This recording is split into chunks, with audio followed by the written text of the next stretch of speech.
Some stories don't start with a scream. They start with a small wrong detail, the kind your body notices before your mind can explain. A quiet driveway, a familiar car where it shouldn't be, and a split second where your heart decides without asking you that something sacred is already breaking. Tonight, we're not here to clap when someone gets what they deserve. We're not here to throw stones or pick sides. We're just going to step into this with a little stillness, because sometimes the worst moment of a life isn't the end of it. Sometimes it's the door that slams shut so another one can finally open, even if it hurts like hell at first. I went to visit my dad. I saw my wife's car parked at his gate. I didn't honk. I didn't call out. I walked closer, held my breath, and listened through the door until I heard them say my name like I wasn't a person anymore. What they said didn't just wound me. It rewrote my past, threatened my child's future, and forced me to choose stay quiet and lose everything, or finally fight for what's mine. Stay with me. Before I share the story, I want to know you are here with me. Just say listening in the comments or tell me where you're from. I love hearing how far my story can reach. Sometimes even the smallest connection can make a story feel heard. Thank you. And if you've ever been blindsided by the people you loved most, please subscribe because stories like mine don't end when the door closes. My name is Blaze Calder. And now, let me tell you everything. It had been 3 weeks since I last visited my dad's place out on the edge of Cedar Bluff. Evan had brought it up that morning at breakfast, said he missed Grandpa's workshop and the way the old tractor smelled like the inside of a metal dragon. That's how he put it. I smiled, told him we'd drive up after school. Just a normal visit. Just a father taking his son to see his grandfather. That's the story I repeated in my head all the way down that narrow county road, trying to believe it. The trees had gone half bare, scattering crisp leaves across the gravel shoulder. My heater barely kept up with the chill, but Evan was bouncing in the back seat, humming whatever tune was stuck in his 11-year-old brain. I took the last turn before Dad's property, the tires crunching over loose rock, and then I saw it, her car. Sloane's car. It was parked close to the house, right beside the rusted shovel Gordon always leaned against the porch railing. Her powder blue SUV, spotless, the dream catcher she insisted on keeping dangling from the rear view, swaying slightly in the wind. The sight of it stopped me cold. My hands went stiff on the wheel. Every instinct I had screamed that something wasn't right. I didn't honk. Didn't call, didn't text. I backed up and turned into the brushy pull-off a few yards back, killed the engine. Evan leaned forward between the seats, peering through the windshield. "Is that Mom's car?" he asked. "Yeah," I said after a moment. "Let's be quiet, okay, bud?" He nodded, sensing my tone. I helped him out of the car, gestured for him to stay close, and led him around the house's left side through the overgrown patch beside the shed. I knew this path well. It was the one I used to sneak out when Dad's temper got dangerous. Today I wasn't sneaking out. I was sneaking in. The gravel shifted beneath our feet. Evan didn't speak. He just clutched my hand tighter. We reached the back steps where the wooden porch creaked with age. I guided Evan down beside me and placed my ear gently to the faded redwood of the back door. Voices. I heard her first. Sloane. Blaze always panics, she was saying, voice low but sharp. He twists everything. That man lives in a storm of his own making. Then came Gordon. His voice rough as unfiltered bourbon slid through the wood like smoke. He was always that way. Couldn't handle pressure if it crawled up and kissed him on the mouth. They weren't arguing. They weren't whispering. They were comfortable. Like two coworkers discussing quarterly metrics, except the numbers they were crunching were my life. I didn't speak. I didn't breathe. I just listened. "Insurance money's nearly gone," Sloane said flatly. I stretched it, made it look good. "But we need the next step or we're stuck. Insurance. My mother's policy." Gordon's voice dropped to a near growl. We waited long enough. "What about the kid? Evan's not the issue," she snapped. "Blaze is. He still thinks he has control. Control." I felt my knees press harder into the wood. "Just keep poking the therapy angle," Dad muttered. "You got him to sign enough paperwork. Let the court see he's unwell, emotional, overwhelmed. I've got logs. Screenshots. Notes from that counselor he saw twice. Sloane's voice chilled. I told him to keep going. He refused. That works in our favor. My stomach twisted. Every sleepless night I'd confess to her every worried word about Evan's future, every fragile truth I handed them to her thinking she was my wife. She was building a case. Gordon chuckled. "You're sure about keeping the boy? He's better off with me," Sloane said. "And with Blaze out of the house, everything stays cleaner, legally and otherwise." I turned to Evan, whose small fingers clutched mine like they sensed the quake in my soul. He didn't understand the words, but he understood the air. I couldn't let him hear more. We crept back the way we came, each step on the gravel louder than the last inside my pounding head. I buckled Evan in. Drove. I don't remember the road, don't remember the town. But I remember this. I didn't go to visit my father that day. I walked into a betrayal with my son in tow and left knowing the two people I trusted most had gutted me with a smile. I drove home beside a woman who would be asleep in our bed by midnight, and I said nothing. 3 months before that day, if you'd asked me if I was happily married, I would have said yes. No hesitation. We lived in a modest house off Hawthorne Lane, 3 bedrooms, a creaky back porch, and a fireplace that never worked quite right. Evan was thriving in school, reading way above his grade level, building Lego cities with borderline obsessive precision. Sloane handled the budget, the scheduling, the insurance documents. She was always so organized, so capable. It made me feel like I could finally breathe. After all, I grew up in a house where capable meant survival. Gordon Calder didn't believe in hugs or high fives. He believed in results. Mistakes earned silence, sometimes worse. My only real escape had been the county library, and now, ironically, I worked there down in the archival room, organizing documents no one else wanted to touch. It was quiet, predictable. Unlike Sloane, she made life look effortless. She always knew what to say to make me feel better. Or worse. "You're doing your best, Blaze," she'd whisper when I'd panic over some forgotten bill. "You're a good man. You just need rest. Let me handle this." So I did. That summer, she started bringing her phone everywhere, even to the bathroom. She said she was watching market trends. Then she started bringing up the insurance money, how we should put some aside for Evan's future, how she was researching college funds, private school options, better therapists. It sounded generous. Then Dad started calling more. His voice on the phone had changed, softer, almost amused, when he asked how Sloane was. He never cared much for my personal life before. I chalked it up to aging. Maybe he was mellowing. But the first real crack in the picture came one Tuesday at the library. I was shelving returns when I heard Tessa whispering behind the counter. They were sitting so close. It was weird. Like, not just in-laws weird. I paused. "Who?" someone asked. Sloane Calder, Tessa said. "And Gordon." I saw them at the diner Monday. Booth in the back, laughing like they were planning a heist. The words hit like a slap. I walked away before I could hear more. Later that day, Mabel, my supervisor, offhandedly mentioned, "Your dad seems more social lately. Never saw him at the diner much before. Now he's there twice a week." I wanted to believe Sloane was just helping him with something. Maybe legal papers, maybe settling old accounts. That night I asked her softly, careful not to sound accusatory. She didn't flinch. "Your dad needed help. He's been nervous about estate stuff. Didn't want to bother you."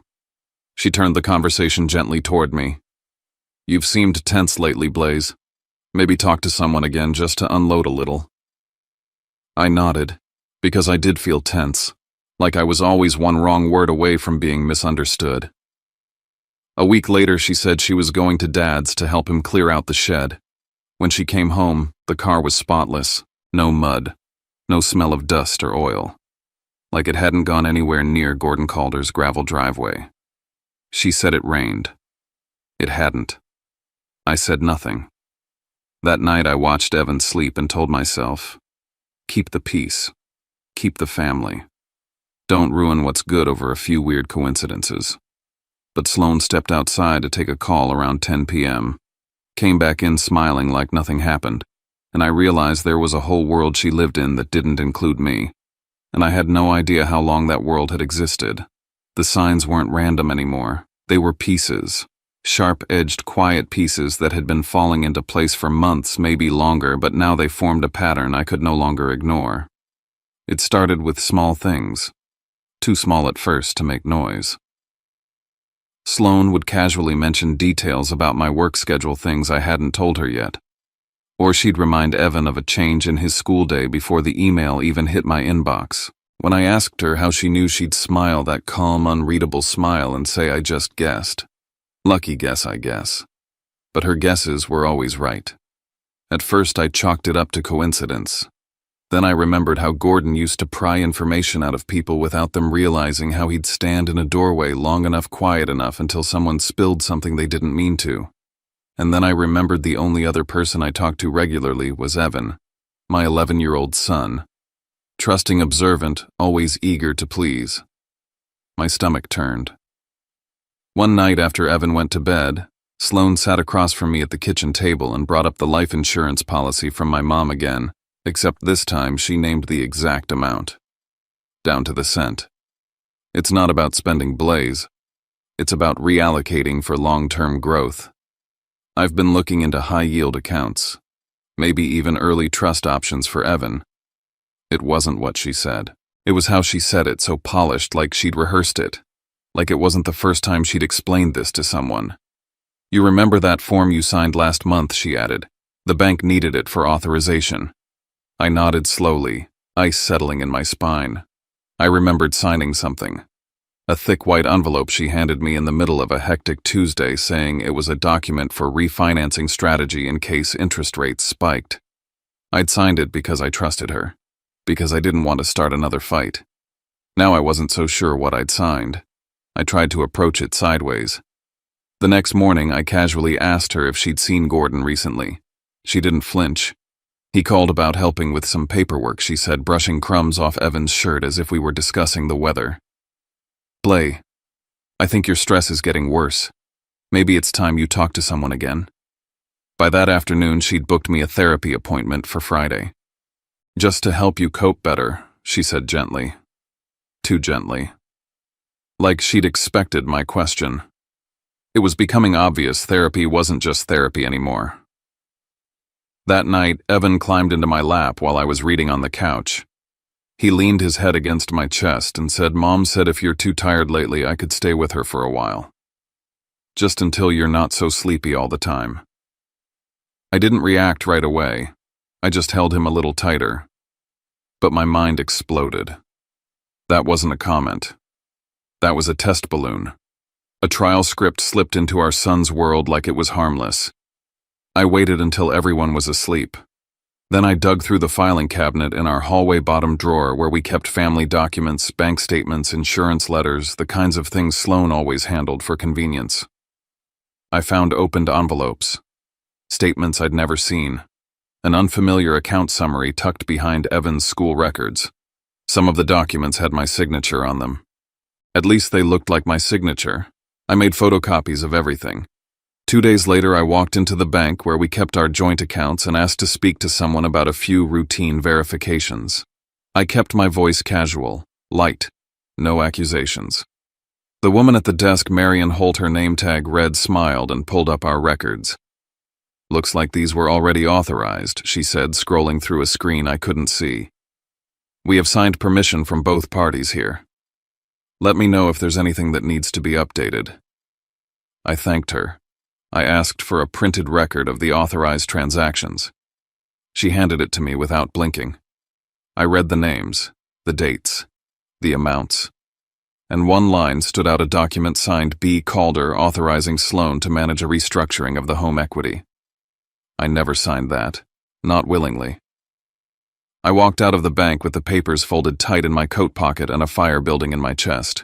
That evening, I went to the library, logged into one of the public computers, and searched everything I could find on legal custody, marital fraud, and digital forensics.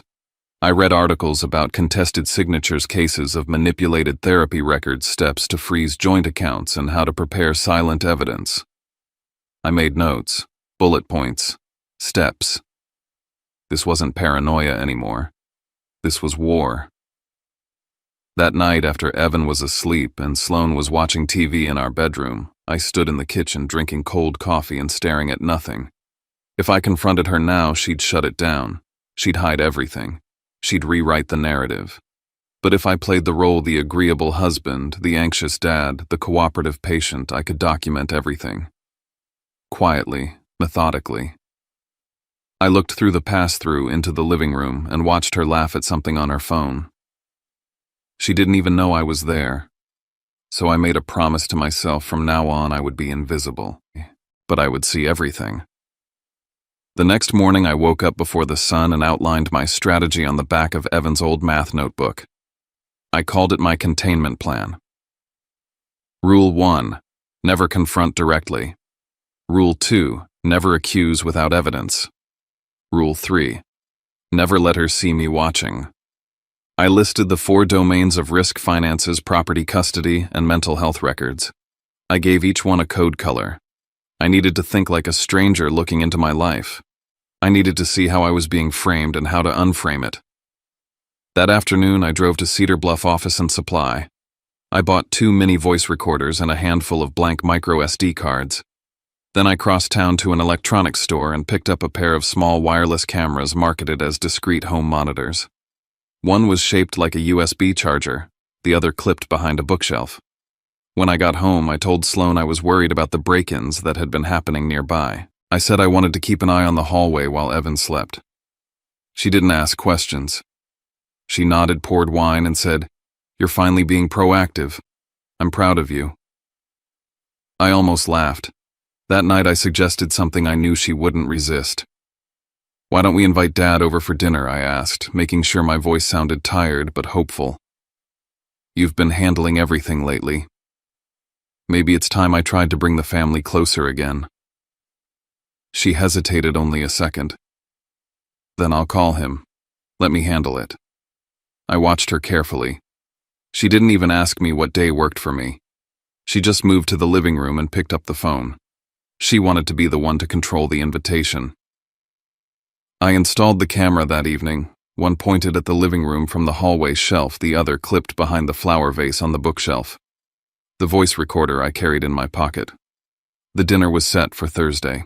When Gordon arrived, he walked in like he lived there, tossed his jacket over our banister, kissed Evan on the head, and sat down like it was his table. Sloane beamed and called him Dad with that smooth, easy tone I'd once thought was charm. Now I heard control in it. Performance.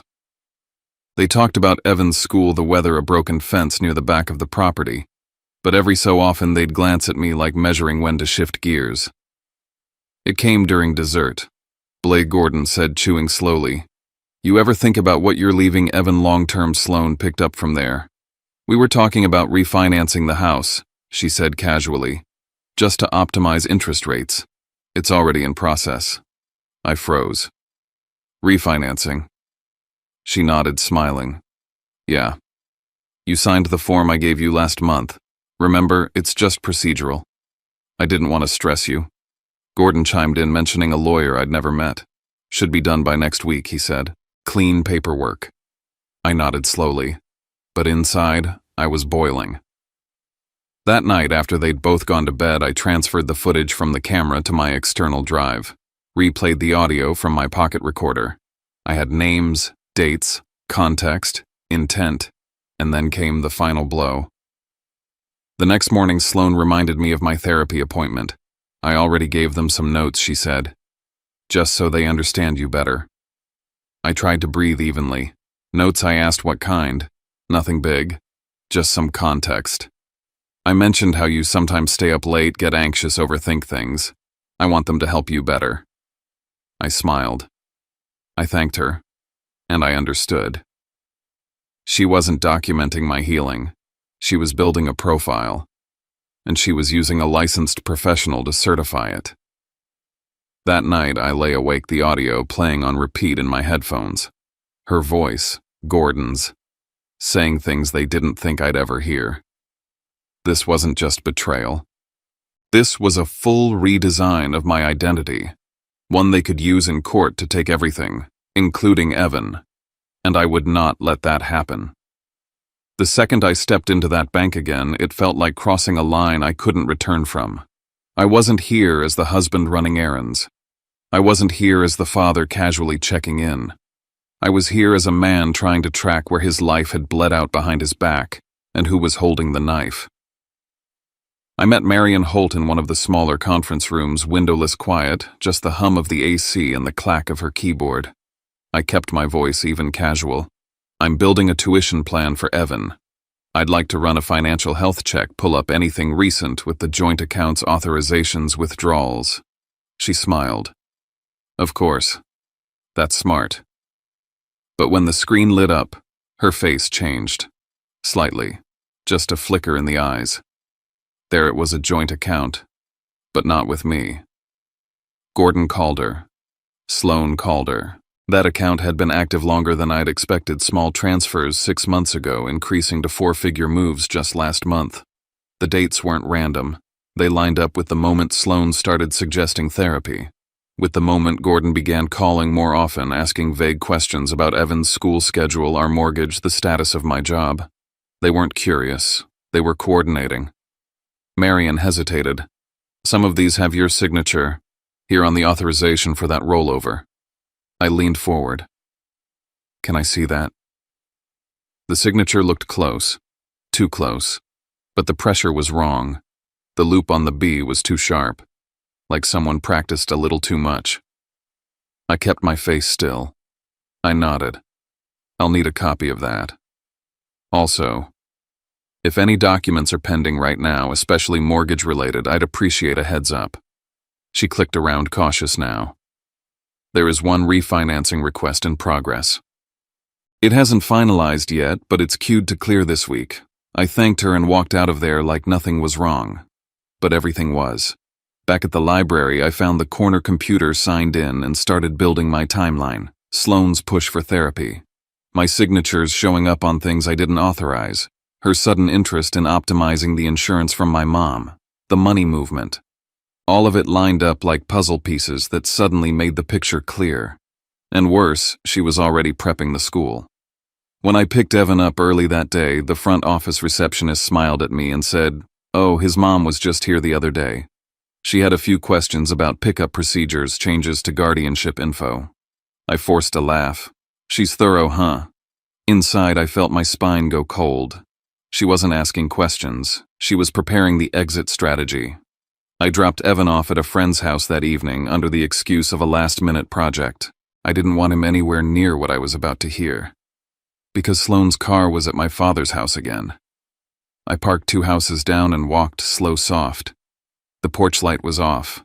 The windows were closed. But the kitchen window was cracked just enough. And I heard everything. The petition goes in next week. I've already drafted the affidavit. Sloan's voice was clear, controlled. Like this was just another task on her to-do list. You'll be filing first, right? My father asked. Obviously. If Blaze gets a lawyer first, he'll drag it out and make it messy. He won't, Gordon said. He's always too slow. And he's tired. You keep pushing the therapy angle. Sloan chuckled. Already did. I sent the doctor a few journal entries. He thinks Blaze is spiraling. That sentence hit like a bat to the ribs. They were building a legal record, fabricating my mental state to get custody of Evan. They'd use the therapy I was tricked into attending. The notes I never even knew she was sharing, the whole damn setup. And then I heard something that made me sick. Gordon asked, "What if he refuses to sign?" "He won't," she said. "And if he does, we'll make it look like he did." I stepped back from that window, bile in my throat. Not from the betrayal anymore. That was old news. But from the realization that I was now in a race. Not for my pride, not for revenge. For my son. The next morning I left Cedar Bluff. Not for good, but for clarity. I drove to the next town over and walked into a law office I'd researched for hours the night before. No connections to my father, no ties to anyone I knew. Just one name, Harlow Keene. Family law specialist. Cold eyes. Quick mind.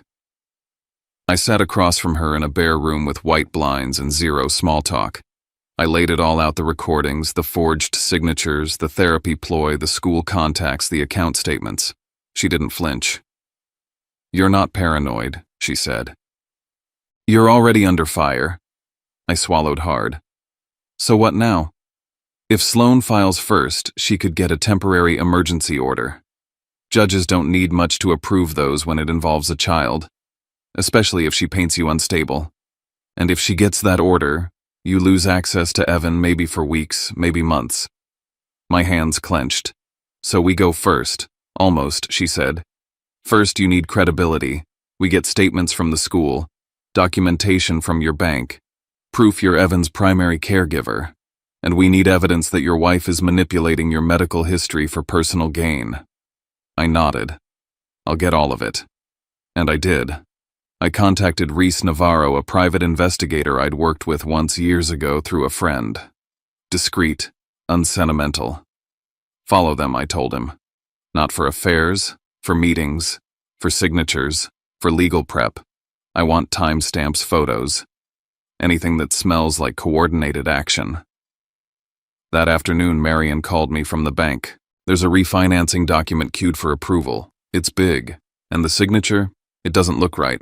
"Hold it," I said. "Whatever you do, don't process that document. Can you freeze it?" "Not without official intervention. Give me 48 hours. From there, it was a sprint. I visited Evan's school and sat with Mr. Adler, the counselor. "I want to file a written note," I told him. "Nothing dramatic. Just a factual record that I'm Evan's daily pickup, that he's stable, that I haven't missed a day in months." Adler agreed. He said Sloan had been by twice asking about policy, inquiring about alternate pickup names. She even asked about psychological resources for Evan just in case, he said. I nodded. "Please don't approve any changes without my signature. Double verification." Then came the moment I'd been dreading. My phone buzzed at 2 a.m. It was an alert from my email, new login from an unknown device. Then another account linked with a device in Cedar Bluff. She'd been watching my moves, reading my emails. She probably knew about the lawyer already. I changed every password, switched devices, bought a burner phone, transferred every file to a drive I kept in my car. From that moment on, nothing digital was safe. That same night, Reese sent me photos, Sloan and Gordon, meeting not just at his house, but at a motel on Route 7, twice in 1 week. Once at night, once during work hours. They weren't just co-conspirators, they were intimate. That shifted something in me. This wasn't about money or power. This was about control. They wanted my life, every piece of it, and they'd destroy me to get it. So I baited the hook. The next morning over breakfast, I mentioned offhandedly I got a letter from Mom's old insurance. Said something might have been missed, could be worth following up. Sloan barely blinked, but that night she was on the phone, in the bedroom. Door closed. I sat in the hallway, recorder on. "She said there's more insurance," she whispered. "We should hold off, at least a few weeks." I smiled in the dark. They were greedy, and greed is predictable. The next morning I met with Harlow again. We prepared the emergency filing, the motion to freeze accounts, and the request for custody protection.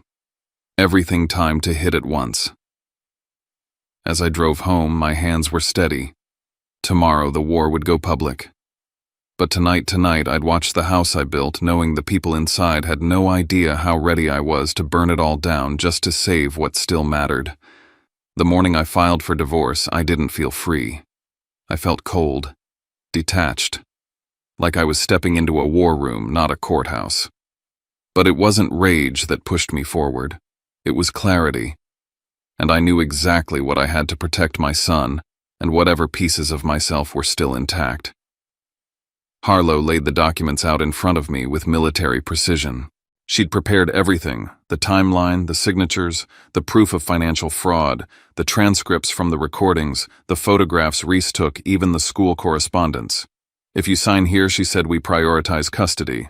But understand, if we don't freeze that refinancing today, you may never see that money again." I looked down at the signature line. My name was already written across too many lies. I wasn't letting Evan be next. We go for custody, I said, but we shut the money down too. She didn't hesitate. Then we need to move. Right now. Just as we were compiling the emergency order, Marion from the bank called. Her voice was tight. The refinancing packet. It's queued to finalize today.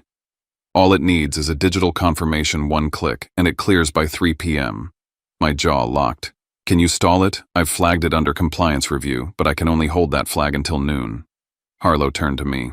If we miss this window, the money clears into their account. If that happens, we're chasing ghosts. We filed the request for emergency injunction and asset freeze in tandem with the divorce petition. Harlow highlighted Gordon's role, the dual account, the forged signature practices, and the clear attempt to move funds without informed consent. I signed every page with a hand that no longer trembled. Next came the setup for serving Sloan. Harlow timed it precisely lunchtime at her office, where she'd feel safe, maybe even smug. Reese would deliver the documents. Don't go home, Harlow warned me. She's going to hit back hard. Let her think she has control while we cut the strings.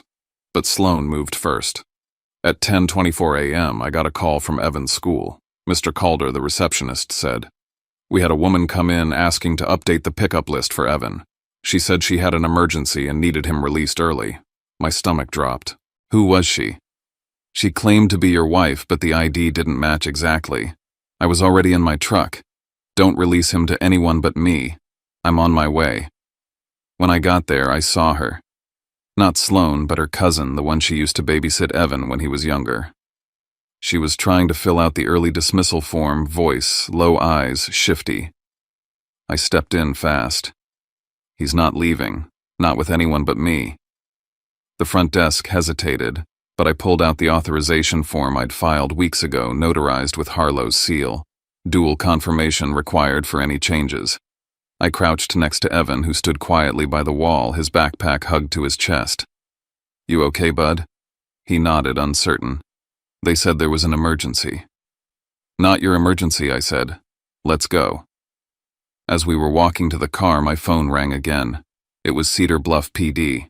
This is Officer Caleb Rourke. Mr. Calder, we've had a report filed today by your wife, Ms. Sloan Calder, stating concern about your mental stability. She's alleging erratic behavior threats made toward her and your son. I closed my eyes. Of course she did. Would you be willing to come in and give a voluntary statement? I'm already on my way.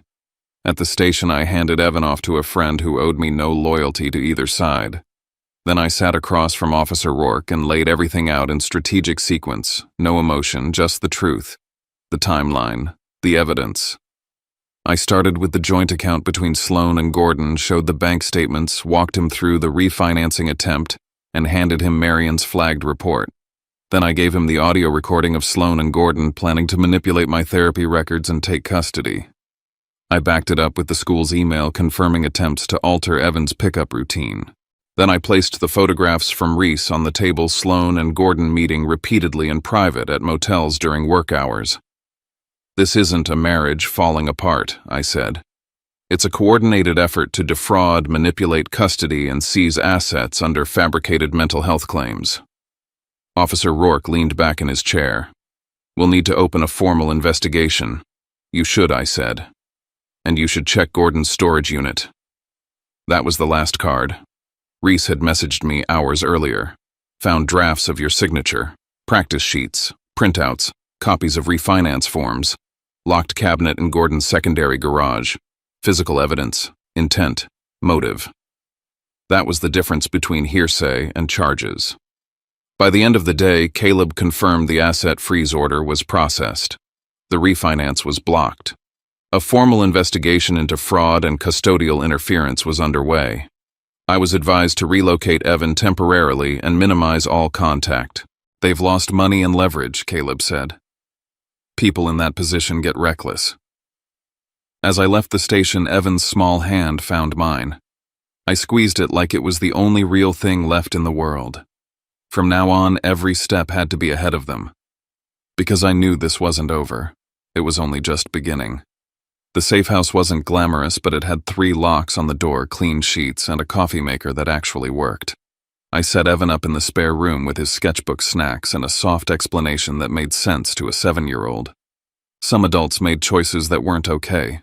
Grown-up things. But you didn't do anything wrong. And I'm here. Always. We stayed off the grid. No calls, no texts. Everything through Harlow. Every document now had a chain of custody. Every step was measured. The fallout came fast. Cedar Bluff PD subpoenaed Gordon's storage unit. Inside, they found the proof multiple printouts of my signature-smudged copies of financial paperwork with hand-copied forgeries practice pages, with the loop of my B traced over and over again. There were even post-its needs more pressure too shaky. It was art in the worst way. That evidence combined with the recordings and bank flags pushed the DA's office to act. A no-contact order was issued for both Sloan and Gordon. Any attempt to reach Evan or me would be a violation. Still, they tried. Sloan sent a message through a mutual friend. This doesn't have to be ugly. I ignored it. She knew what she was doing when she started this war. The court date came quick. Harlow pulled every string. Emergency hearing expedited custody request. Inside the courtroom, Sloan looked polished, her hair curled just the way she liked it when she wanted sympathy. Gordon sat stiff beside her like he hadn't just been caught red-handed. I didn't look at either of them. My eyes were on the judge. Harlow laid it all out, the financial fraud, the manipulation of therapy records, the scheme to isolate Evan. She introduced the recordings, the bank logs, the school's confirmation, even a short character statement from Mr. Adler, the school counselor who had documented Evan's stability with me over the past year. Then I spoke. I told the truth. I'd gone to therapy because I believed my marriage was worth saving. But that vulnerability had been weaponized. I hadn't unraveled. I'd woken up. The judge ruled in my favor. Primary custody awarded to me. Supervised visitation for Sloan pending full evaluation. All communication routed through counsel. Any change required judicial review. It wasn't a victory lap, but it was protection. Financially, Marion provided a report showing the full map of withdrawals. Sloan and Gordon had funneled over $42,000 through side accounts masked under property improvements and service fees. The refinance scheme was voided, legally ruled invalid under forgery suspicion. I was offered the chance to sue. I declined for now. What mattered was that Evan had his home, his routines, his life. I used to think the hardest part was finding out the truth. But the truth is just the moment the lights come on. The hardest part is deciding what kind of person you'll be after that. In the end, I didn't win because I was smarter or tougher. I won because I stopped abandoning myself and I kept choosing my son quietly, consistently, even when my hands shook. And maybe that's the gentle thing we can take with us tonight. Sometimes we don't get a clean ending or an apology that heals anything. Sometimes we just get a chance to rebuild with steadier hands. We learn that kindness doesn't mean letting people take pieces of you, and love doesn't require you to stay small to keep the peace. If you've been listening and you felt even a little seen, I'd love for you to stay with us. Subscribe not as a favor, but as a way to join a corner of the internet where people can breathe, listen, and share without being judged. And if you want to leave a few lines in the comments, where you're watching from, or what part of this story hit you the hardest. I read more than you think. Thank you for being here. Good night, and I'll see you in the next story.